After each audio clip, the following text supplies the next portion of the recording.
कर्पूरगौरं करुणावतारं संसारसारं भुजगेन्द्रहारं सदा वसन्तं विद्यारविन्दे भवं भवानी सहितं नमामि। मन्दारमाला कलितालकाय कपालमालाङ्कितसुन्दराय दिगम्बराय च दिगम्बराय नमः शिवाय च नमः शिवाय।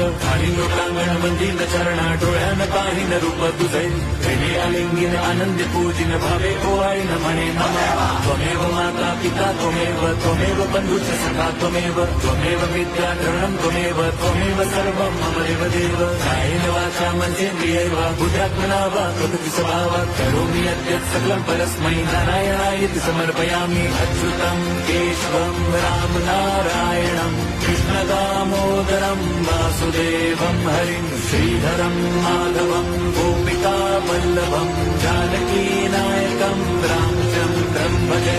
हरे राम राम राम हरे हरे, हरे कृष्ण हरे